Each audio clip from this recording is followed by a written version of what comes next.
Pat. Hey, Pat. Dre Greenlaw returned to practice today. How do you look? And can you only envision how good this defense would be if you had a piece like that at some point? Yeah, Dre looked good. He looked good out there. Obviously, his first day back out there on the field in a minute. It seems like, he's very sharp on everything, on the game plan. So very excited for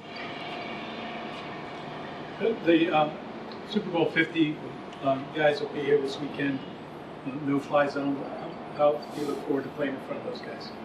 I'm looking forward to it. I think when you have those great teams with that great lineage come, and still support, that means a lot.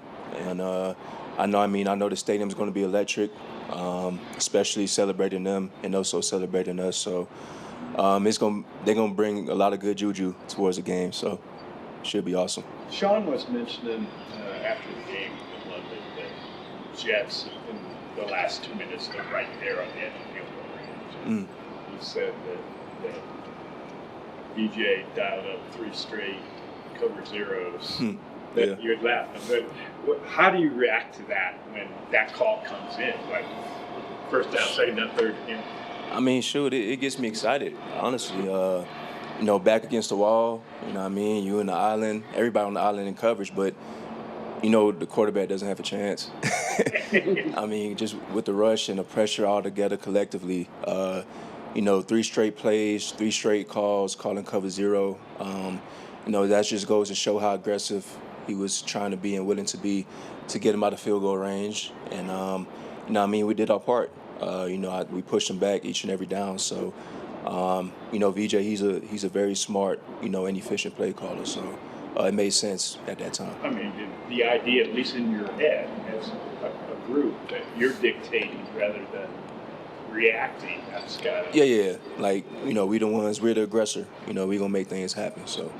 What do you see from Jaxson Dart over his first few starts? I think the team is rallying behind him. He's very confident.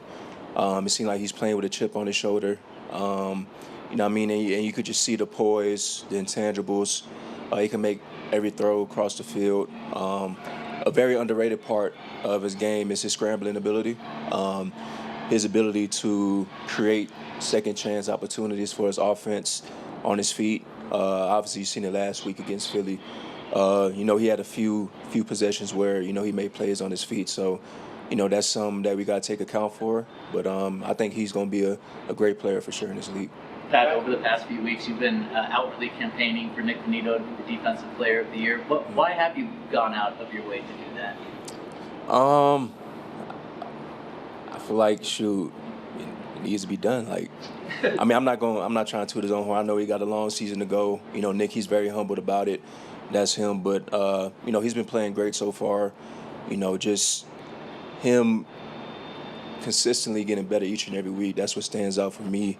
And it seemed like, as the weeks go by, teams try to game plan for him and it still doesn't work. Like I said, I'm vouching for his Defense Player of the Year campaign. So, I'm Nick's biggest fan at this point. So It seems like you should get a vote, as the defending guy, don't you think?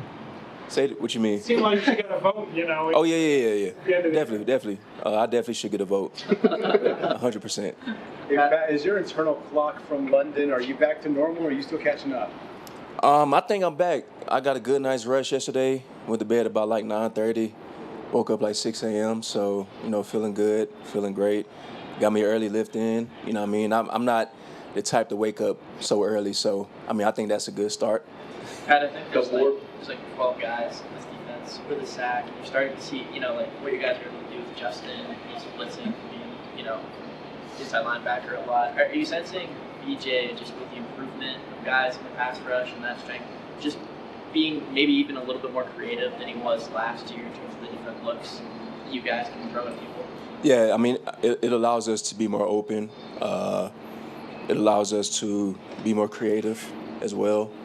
Throwing different looks, especially with our rush. We could rush forward and still create a lot of pressure. So, and we do a lot of 4-man, 5-man rushes in different fronts. So, adding, that pressure from the, inside backers, that could create a lot of pressure as well too. So, I think it's all about getting an advantage and, being creative, with our pressure scheme. So. That's not the only thing you guys haven't done the last few weeks is the takeaways. Mm-hmm. How do you get more of those as the season continues? I think the takeaway is going to come. I think, we make a constant effort in practice by, punching the ball when the ball's in the air, making sure we make that play and stuff like that. Creating the right habits so when the game comes, we execute at a high level. So turnovers going to come, and once they come in bunches. We all know that, and that's how the league fares out. So, we waiting patiently, but we know our time's going to come. All right, Pat, thank you.